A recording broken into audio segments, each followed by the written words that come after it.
नमस्कार, सत श्री अकाल, अस्सलाम वालेकुम, गुड आफ्टरनून, गुड इवनिंग। जब भी आप मेरा ये वीडियो देख रहे हैं, आज मैं ऑप्टिक्स का रिवीजन कराने जा रहा हूँ आपको, और उम्मीद करता हूँ कि ऑप्टिक्स का ऑडियो रिवीजन आपने कर लिया होगा। नहीं किया तो कर लीजिए, उसके बाद ही आप वीडियो रिवीजन देखिएगा, क्वेश्चन देखिएगा। लेटेस्ट IIT के सब आए हुए क्वेश्चन मैं आपको रिवीजन के फॉर्म में करा रहा हूँ, ठीक। इससे आपके सारे कॉन्सेप्ट रिवाइज हो जाएंगे, सब कुछ रिवाइज हो जाएगा। चलिए सर, क्वेश्चन नंबर फर्स्ट की बात करने जा रहे हैं।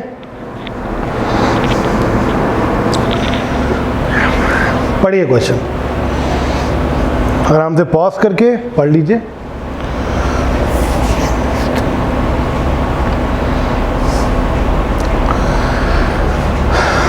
पढ़ लिया आपने? चलिए मैं समझाता हूँ। एक ये व्यक्ति है, सोर्स है, बल्ब या लाइट कुछ समझ लो, सामने मिरर है, एक पर्सन यहाँ खड़ा हुआ है जो ठीक डबल डिस्टेंस पर है, क्योंकि ये 2L है और ये L है। ये थोड़ा आगे तक बन गया, जबकि यहाँ तक है ये L, दिस इज L। ये पर्सन यहाँ से यहाँ तक जाता है। आपसे कहते हैं पर्सन कितनी दूरी तक चलेगा कि उसको ये मिरर में ये बल्ब दिखाई पड़े, मिरर में ये बल्ब दिखाई पड़े। यानी कि बल्ब से लाइट जाए, मिरर से टकराए, और टकराने के बाद अगर वो पर्सन की आंख पे आएगी तो उसको दिखाई पड़ेगा, वरना ये बल्ब मिरर के थ्रू दिखाई नहीं पड़ेगा। चलिए सर बात करते हैं। पहला क्वेश्चन, ये मिरर है,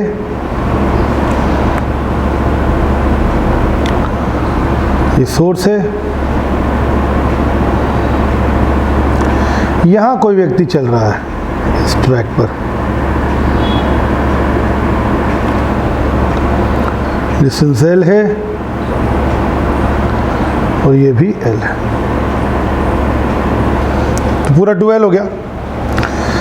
साहब जो भी पर्सन यहाँ मूव करेगा, ऐसे जा रहा है ये, इसको मिरर में इस बल्ब को देखना है। यानी कि बल्ब से अगर लाइट चले, बल्ब से अगर लाइट चले, ये चले और ये रिफ्लेक्ट होकर ये पर्सन की आंख में पहुंचे तो दिखेगा, वरना नहीं दिखेगा। वैसे इधर मिरर के लाइट चले इधर से और रिफ्लेक्ट होकर पर्सन की आंख में पहुंचे तब तक दिखेगा, वरना नहीं दिखेगा, ठीक। ये आपसे कहते हैं ये डिस्टेंस बताओ टोटल कितनी होगी, ये पूछा गया क्वेश्चन मार्क। चलिए कुछ चीज़ें तो बहुत ही क्लियर है। मैं यहाँ पर और ये आपको D दिया हुआ है मिरर का साइज, दिस इज D, ठीक। मैं सर यहाँ परपेंडिकुलर ड्रॉप कर दे रहा हूँ, ठीक है सर।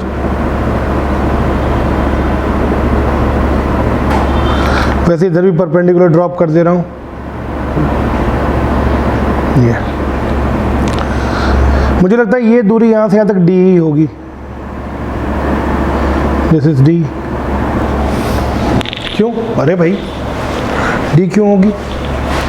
क्योंकि ये D है, और अगर ये D है तो इसके ठीक सामने ऐसे ऐसे ही तो है ये, तो D तो होगा ये, ठीक है सर। अब थोड़ा सा ज्योमेट्री यूज करेंगे 8th वाली। मैं ये परपेंडिकुलर यहाँ ड्रॉप करता हूँ, और ये D/2, और ये दूरी भी D/2, ठीक। साहब गौर करने का, ये दो ट्रायंगल देखेंगे, एक ये ट्रायंगल और एक ये बड़ा वाला, दोनों सिमिलर ट्रायंगल है। आप कहोगे कैसे? मैं बताता हूँ। ऐसा देखो, ये थीटा तो ये थीटा पैरेलल लाइन है, ये थीटा तो ये थीटा, ये थीटा तो ये थीटा, क्योंकि ये एंगल ऑफ इंसिडेंस है और ये एंगल ऑफ रिफ्लेक्शन होगा, और एंगल ऑफ इंसिडेंस और एंगल ऑफ रिफ्लेक्शन इक्वल होते हैं, ठीक। ट्रायंगल का नाम लिख दूं, A B C और ASD, यानी कि ट्रायंगल ABC एंड ASD, इसमें बात कर रहा हूँ मैं। ABC एंड AST, ये दो एंगल सेम है, ये 90, ये 90, इधर ये 90, इधर ये 90। अब ये दो एंगल सेम तो पक्की बात है ये भी सेम होगा, ये अगर अल्फा होगा तो ये भी 100% अल्फा ही आएगा ट्रायंगल में, तो ये भी एंगल आपस में सेम होंगे। तो आप गौर करिए दोनों ट्रायंगल सिमिलर हैं, दोनों ट्रायंगल कैसे हैं? सिमिलर है, सिमिलर ट्रायंगल।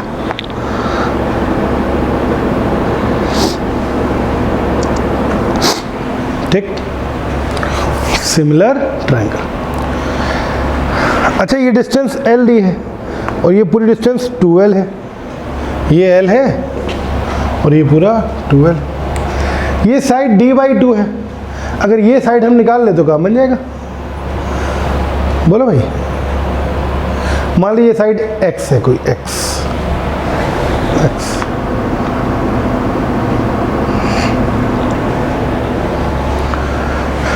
ठीक है।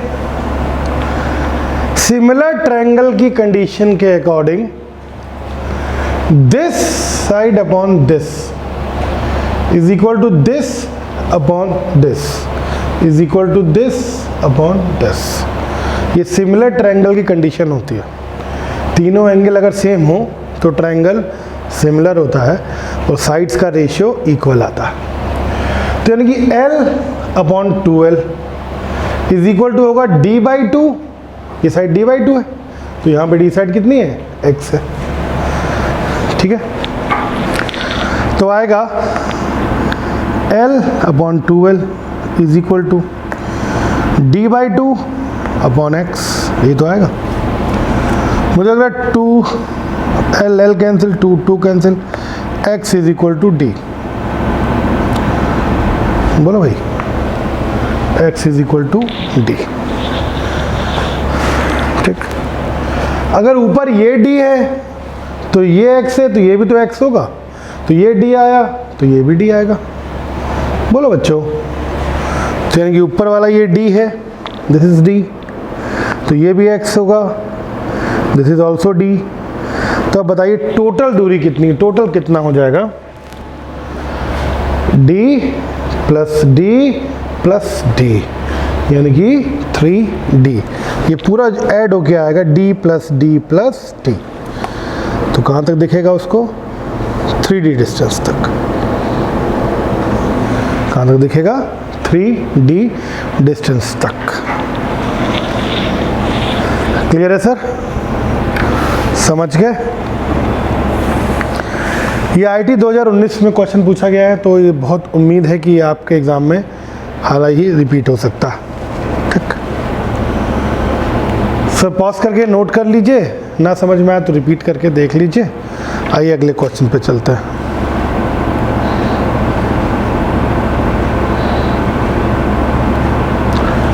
पढ़िए आराम से question.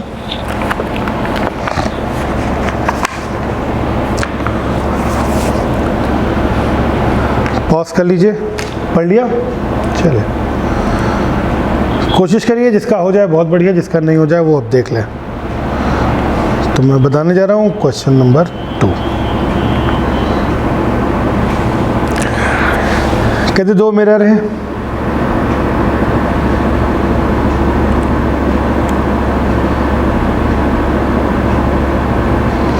M1, this is M2। मान लिया इनके बीच का एंगल है थीटा। कहते हैं एक रे आती है जो कि पहले, क्वेश्चन को पढ़ लीजिएगा लैंग्वेज, जो कि पहले M2 के पैरेलल है। ये और ये आपस में पैरेलल है, ठीक। फिर ये रे यहाँ से रिफ्लेक्ट होगी, रिफ्लेक्ट होके M2 पर पहुँचेगी, और M2 से जब रिफ्लेक्ट होती है तो वो कह रहे हैं M1 के पैरेलल है, यानी कि ये और ये आपस में पैरेलल है। ये बोला उन्होंने, ठीक है सर। पूछा angle of between the mirror, theta आपको बताना है, थीटा आपको बताना है, ठीक है।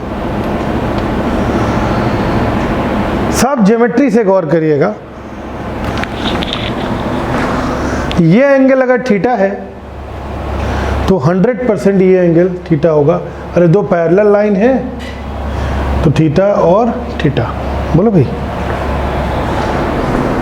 अगर दो पैरेलल लाइन इस तरीके से हो और ये लाइन कट करे तो ये एंगल और ये एंगल सेम होता है, तो इसलिए ये थीटा होगा, ठीक।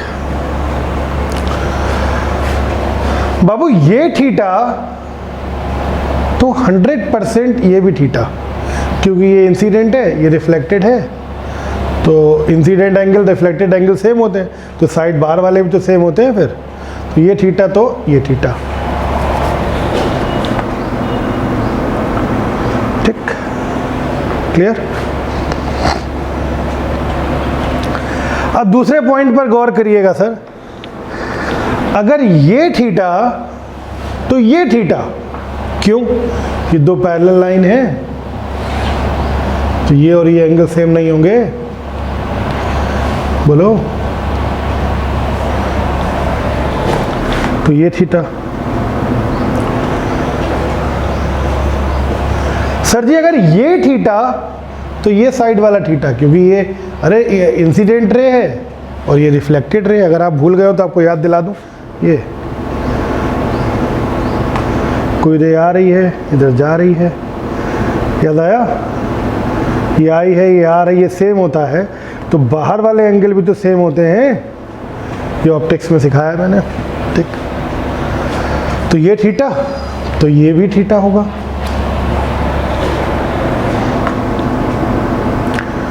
क्लियर।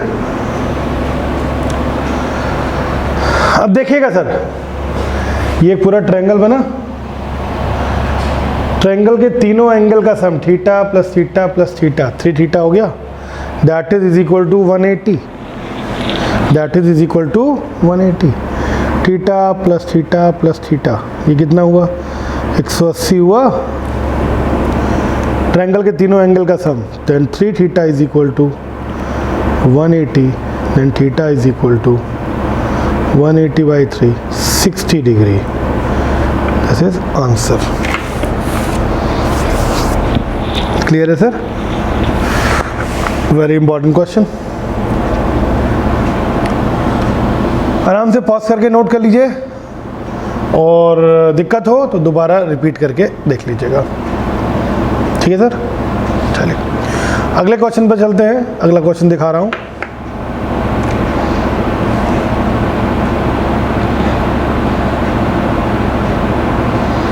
नए टाइप पे थोड़ा क्वेश्चन है, पढ़ लीजिए एक बार आराम से।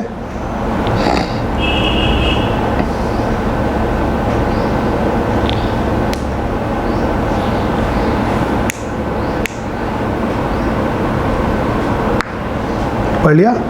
चलिए देखिए सर, बहुत आसान क्वेश्चन है, बस थोड़ा सा आप डर जाएंगे। वेक्टर फॉर्म में दिया है तो आपको लगेगा पता नहीं कौन सी बात दी हुई है। मैं करवा रहा हूँ आपको। क्वेश्चन नंबर 3 है, कहते हैं एक इंसिडेंट रे किस पाथ पे आ रही है? 1/2 I प्लस √3j। हाँ चाहो तो 1/2 को मल्टीप्लाई कर दो तो I/2 प्लस √3/2j।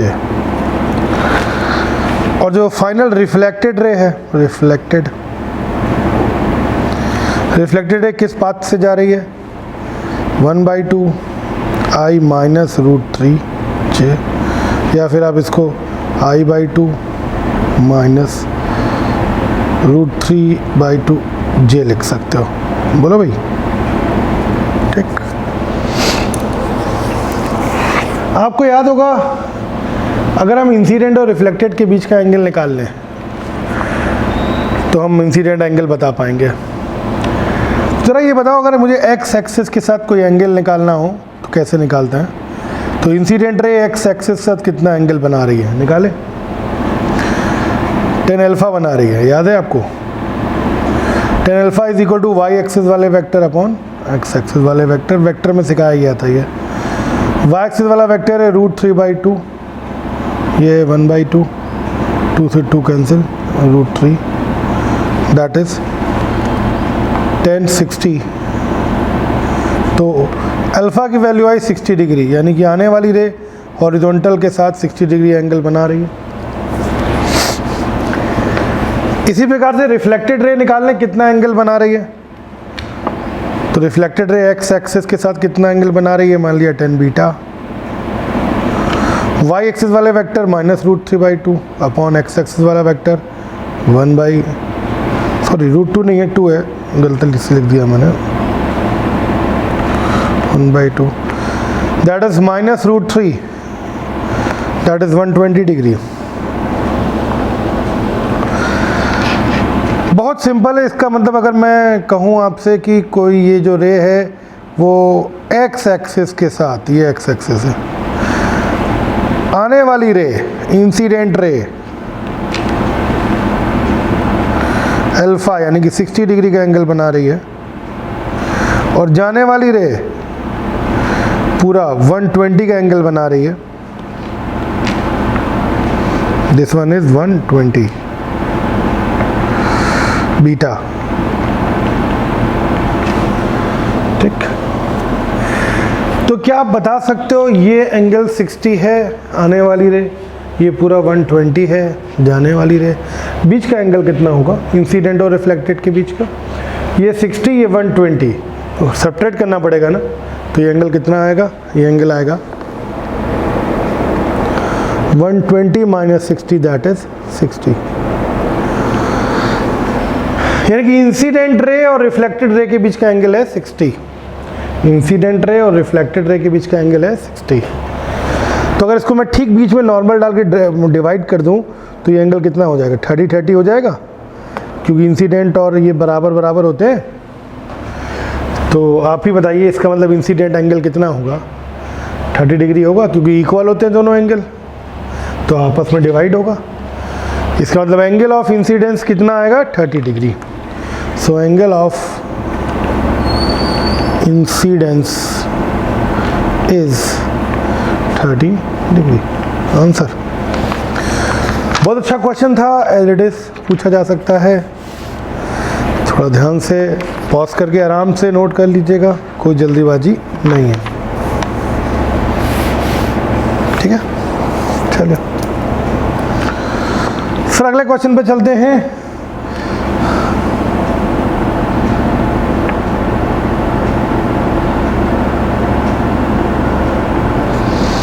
ये करा हुआ क्वेश्चन है आपका, ये क्वेश्चन हमारे होम असाइनमेंट में भी है, नहीं किया तो कोई बात नहीं, आपको बता दे रहा हूँ, ठीक है। पढ़ लीजिए आराम से, पॉज करके क्वेश्चन को पढ़ लीजिए। पढ़ लिया? चलिए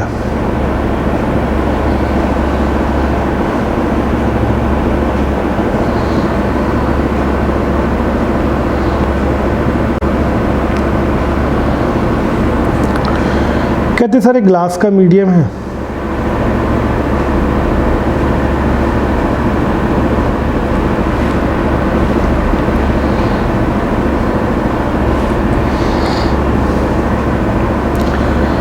फील आया पूरी इसलिए बना दे रहा हूँ सर, ग्लास का मीडियम है।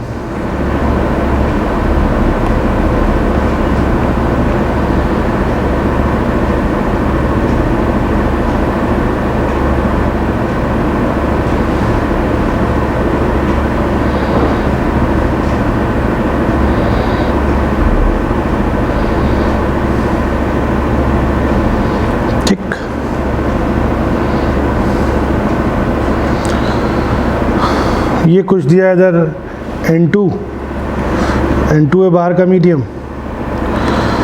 और अंदर का रिफ्रैक्टिव इंडेक्स N1 है, ठीक। कहते कोई रे आ रही है, किसी अल्फा एंगल पर आ रही है रे, कहते हैं कि वो रे जो है आएगी अंदर, पक्की बात है। कहते हैं ए डी से बाहर ना जाए, CD से बाहर जाए, AD वाले फेज से बाहर ना जाए, तो अल्फ़ा की वैल्यू बतानी है हमको। पक्की बात है यहाँ पर रे कुछ मुड़ेगी, इधर जाएगी, AD से टकराएगी,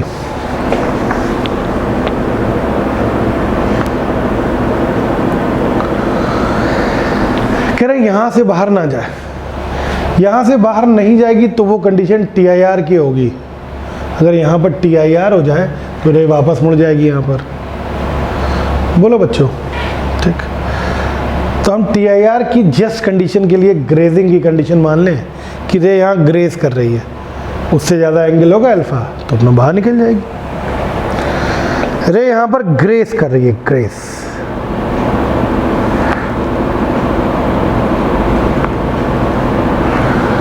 ये 90 है ग्रेज। इस कंडीशन में सारी बातें निकाल ली जाए, काम हो जाएगा। हमें अल्फ़ा निकालना है मेनली, ये अल्फ़ा है। अल्फ़ा कैसे निकलेगा? ये अल्फ़ा है तो ये मान लिया थीटा एंगल ऑफ रिफ्रैक्शन, अंदर वाला थीटा मान लिया मैंने। तो हमें अल्फ़ा की वैल्यू फाइंड करनी है, तो sine I upon sine R लगा दे, यानी कि sine I alpha upon sine R, R की जगह थीटा आई है, इज इक्वल टू किस मीडियम से किस मीडियम, 2 से 1 निकल जा, 2 से निकल के 1 में, तो ये 2 है ना, 2n1 यानी कि n1/n2। तो साइन अल्फ़ा कितना आ जाएगा? साइन अल्फ़ा आ जाएगा n1/n2 इंटू साइन थीटा। ये साइन अल्फ़ा हो गया, बच गएंगे, आंसर हो गया।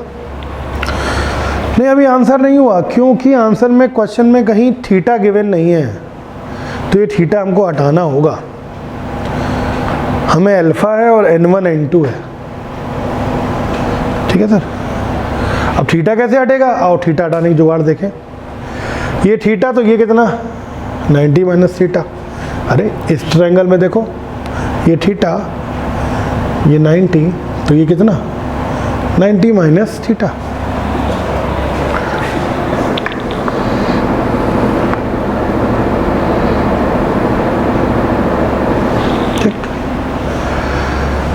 इस सरफेस के लिए फिर से स्नेल लॉ लगा दे, AD के लिए, AD के लिए एंगल ऑफ इंसिडेंस ये होगा 90 माइनस थीटा, और एंगल ऑफ रिफ्रैक्शन होगा 90। रे किस मीडियम से किस मीडियम, 1 वाले, ये 1 है ना, 1 से 2 में जा रही है, 1 से निकल के 2 में जा रही है। तो अगर हम AD वाले के लिए लगा दें, AD वाले के लिए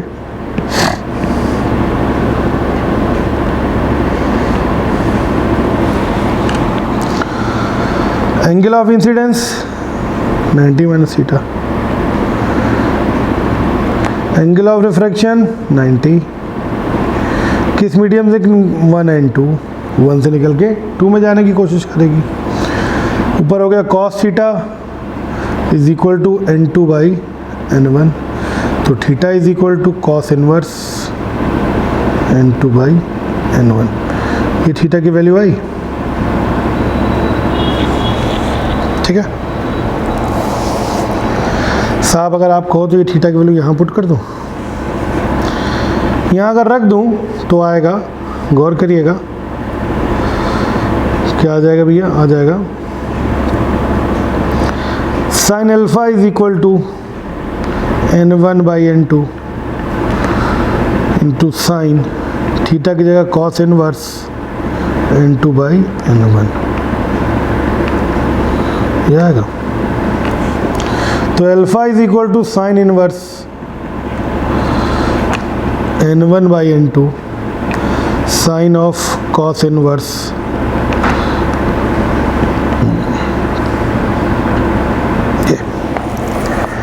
ठीक। हाँ, ये आंसर नहीं है, क्योंकि कुछ बच्चे कहेंगे सर इस क्वेश्चन में आप गौर करो, यहाँ टर्म में आ रहा है कॉस ऑफ साइन इनवर्स। तो एक बात ध्यान रखो तुम लोग, बहुत इंपॉर्टेंट पॉइंट है, sine of cos inverse theta is equal to cos of sine inverse theta होता है। ओंकार सर ये पूरा ऊपर फ्रेम में आ रहा है जो लिखा ऊपर में, ठीक। तो चाहे साइन ऑफ कॉस इनवर्स कह दो चाहे कॉस ऑफ साइन इनवर्स कह दो, एक ही बात होती है। तो क्या आ जाएगा, alpha is equal to sine inverse n1 by n2 cos of sine inverse n2 by n1। This is answer. खत्म। बस कितनी देर का हुआ है उसमें, खत्म होने वाला होगा वो भी। ठीक,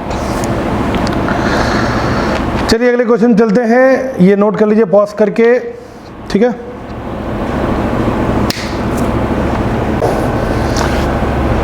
सर ये क्वेश्चन है, पढ़िए, बहुत इम्पोर्टेंट क्वेश्चन है, पढ़ लीजिए सर,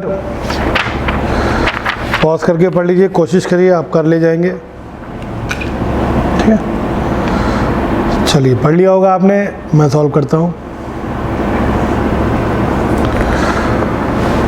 सर मैग्नीफिकेशन कहा है कि डबल साइज़ की इमेज बनती है, तो अगर ऑब्जेक्ट का साइज़ O है तो इमेज का साइज़ 2O,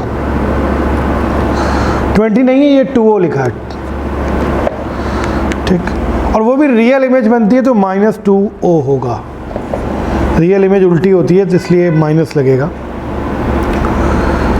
मान लिया मैंने कहाँ रखा हुआ, किसी x डिस्टेंस पे रखा है तो u is equal to -x होगा, ठीक। हम जानते हैं मैग्नीफिकेशन का formula I/O is equal to -f upon u minus f।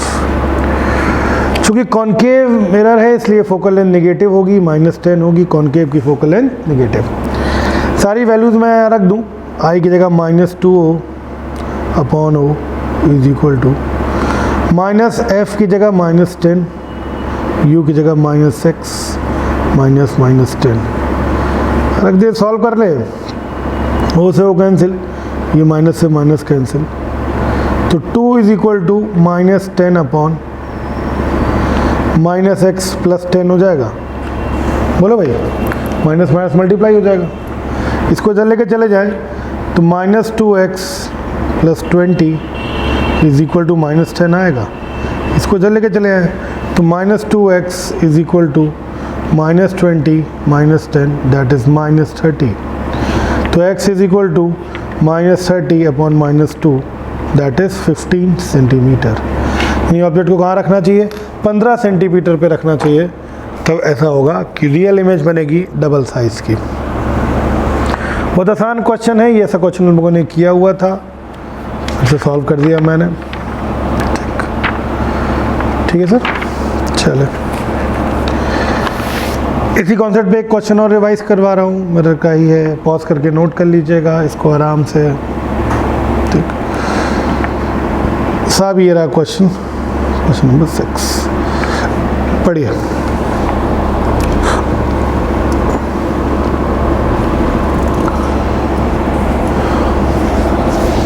Question को पढ़िए, आराम से पढ़िए, पॉज करके पढ़िए, ठीक है। चलिए, कह रहे हैं फोकल लेंथ 15 है, कॉनकेव मिरर है, इमेज 3 गुना बड़ी बनती है। जिनका हो गया वेरी गुड, जिनका नहीं हुआ वो लोग देखो। इमेज 3 टाइम्स बन रही है, 3 टाइम्स, याद आ गया होगा आप लोगों ने। 3 टाइम्स में भैया वो रियल भी हो सकती है और वर्चुअल भी हो सकती है। बोलो भाई, रियल भी हो सकती है और वर्चुअल भी, याद आया।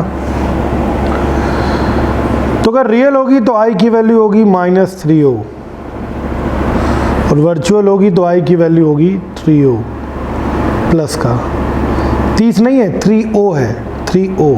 ऑब्जेक्ट का साइज O है, ऑब्जेक्ट साइज कितना है, O है ऑब्जेक्ट, ठीक। फोकल लेंथ कितनी दी हुई है, फोकल लेंथ दी हुई है आपको, कॉनकेव है तो -15 ली जाएगी। सॉल्व करें, magnification I/O is equal to -f upon u minus f। सारी वैल्यू रख दी जाए फटाफट। रियल है तो -3O upon O is equal to -f की जगह -15 अपॉन u की जगह x माइनस का u माइनस x हो जाएगा ना, सामने रखी होगी ऑब्जेक्ट, -15 ओ से ओ कैंसिल, माइनस से minus cancel. 3 is equal to minus 15 upon minus X plus 15। Solve कर लीजिएगा, x की वैल्यू आएगी 20 सेंटीमीटर।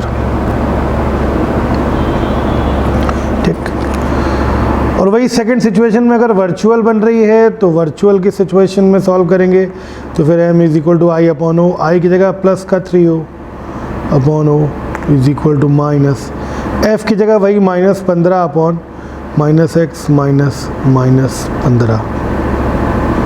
ठीक, ओ से ओ कैंसिल हो जाएगा, 3 इज इक्वल टू, ये माइनस अंदर जाएगा तो माइनस माइनस प्लस हो जाएगा 15 upon x minus plus 15। Solve कर लीजिएगा, x की वैल्यू आ रही है 10 सेंटीमीटर। ठीक है सर, तो दोनों सिचुएशन आपको पता चल गई कि ऑब्जेक्ट को कहाँ और कहाँ रखना चाहिए। वर्चुअल बनानी है तो कहाँ रखना चाहिए, रियल बनानी है तो कहाँ रखना चाहिए। आराम से क्वेश्चन को पॉज करके पूरा नोट कर लीजिएगा, कोई जल्दीबाजी नहीं है, फिर रिपीट करके सुन लीजिएगा। रियल वर्चुअल कंडीशन में करा चुका हूँ, बता चुका हूँ आपको। ठीक है, सॉल्व कर लीजिएगा, क्वेश्चन हो जाएगा। आइए नेक्स्ट क्वेश्चन पर चलते हैं। नेक्स्ट क्वेश्चन पर चलते हैं सर, क्वेश्चन नंबर 7। बहुत अच्छा क्वेश्चन है सर, एक बार पढ़िए, आराम से पढ़िए।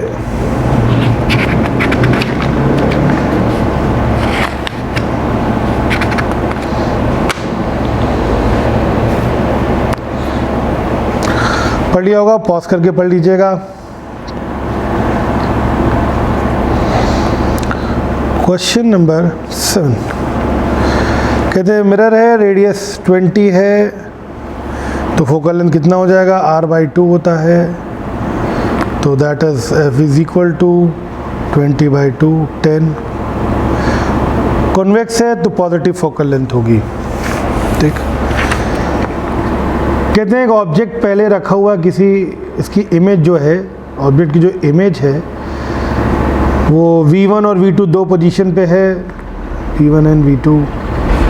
पहले कहाँ बन रही है, पहले आपको दिया हुआ है पोजीशन किसी 25/3 पे बन रही है, और फिर दूसरी पोजीशन आपको दी है 50/7। कोई दिक्कत नहीं, एक वैल्यू दी है 25/3 और दूसरी वैल्यू दी है आपको 50/7। क्या ये जो इमेजेस बन रही है, क्या आप ऑब्जेक्ट निकाल सकते हैं कहाँ कहाँ होगा, क्योंकि चल रहा है ना ऑब्जेक्ट, ऑब्जेक्ट इज मूविंग। ठीक, ऑब्जेक्ट कहाँ कहाँ होगा, u1 और u2 निकाला जा सकता है एकदम सही, 1/f is equal to 1/u plus 1/v से। तो 1/f की जगह मैं रख दूँ +10 is equal to 1/u1 plus 1/v की जगह 25/3, 3 चला जाएगा सर ऊपर, तो आ जाएगा 1/u1 is equal to 1/10 minus 3/25। बोलो भैया, सब एलसीएम ले लेना, 50 एलसीएम आ जाएगा, 50 एलसीएम आएगा, ऊपर आ जाएगा 5 माइनस 6 दैट इज माइनस 1/50, तो u1 आएगा -50। ठीक, यानी कि पहली पोजीशन -50 पे वो है। दूसरी पोजीशन निकाल लें, u2 क्या रहा होगा, तो फिर से 1/f is equal to 1/u2 plus 1/50/7, 7 ऊपर चला जाएगा, तो 1/u2 is equal to 1/10 minus 7/50। LCM लेके सॉल्व कर लोगे तो u2 की वैल्यू आएगी -25 मीटर, सब मीटर में दिया। ठीक, इमेज को यहाँ से यहाँ तक आने में 30 सेकंड लगे हैं, तो ऑब्जेक्ट भी 30 ही सेकंड में कहीं से कहीं आया होगा 30 सेकंड में, तो टाइम दिया 30 सेकंड, टाइम दिया 30 सेकंड। तो क्या ऑब्जेक्ट की वेलोसिटी निकाल पाओगे? हाँ, तो वेलोसिटी ऑफ ऑब्जेक्ट आएगा, ऑब्जेक्ट की पोजीशन का अंतर मैग्नीट्यूड अपॉन टाइम, मैग्नीट्यूड का अंतर कर लो, तो भाई -50 यानी कि 50 पर है, फिर -25 पे पहुंच गया, तो मैग्नीट्यूड लिया जाएगा, पहले 50 पे है फिर 25 पर है, पहले 50 पे और फिर पहले 50 पे और फिर 25 पर। माइनस तो सिर्फ डायरेक्शन बताता है, इधर होगा। ठीक, टाइम 30 हो गया ये, तो कितना आ गया ये आ जाएगा 25/30। चूँकि आंसर मीटर पर सेकंड में नहीं पूछा गया है, आंसर पूछा गया किलोमीटर पर सेकंड में, तो मल्टीप्लाई कर देंगे 18/5 का। तो इसमें मल्टीप्लाई करें मैं 25/30 इंटू 18/5। 5 से ये 5 बार कटेगा, 5 से ये 6 बार कटेगा, 6 से ये 3 बार, that is 3 kilometre per hour. ये आ गई इसकी वेलोसिटी। क्लियर है sir? 3 kilometre per hour, 3 kilometre प्रति घंटा। ठीक है सर, ये बात करते हैं इसके बाद एक क्वेश्चन और, मैं छोटा सा थ्योरेटिकल क्वेश्चन है आज, ठीक है, बता रहा हूँ, गौर करिएगा सर, ये नोट कर लीजिए पॉज करके, अच्छा क्वेश्चन था। ठीक है, एक थ्योरेटिकल क्वेश्चन कराने जा रहा हूँ, छोटा सा क्वेश्चन है। ठीक, रिवीजन में मैंने ऑडियो रिवीजन में बताया भी है कि रियल ऑब्जेक्ट की कैसी इमेज बनाता है, मिरर, लेंस, सबके बारे में वही चीज़ है sir. Real object, virtual object, etcetera etcetera. Image form by a concave mirror. Concave mirror कैसी इमेज बनाता है? तो कॉनकेव मिरर रियल ऑब्जेक्ट की, रियल और वर्चुअल दोनों इमेज बना सकता है। रियल ऑब्जेक्ट की, तो रियल ऑलवेज रियल गलत हो गया, ऑलवेज वर्चुअल गलत हो गया। कॉनकेव मिरर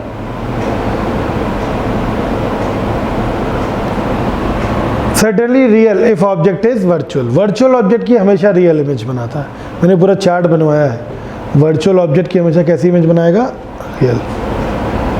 यही सही है।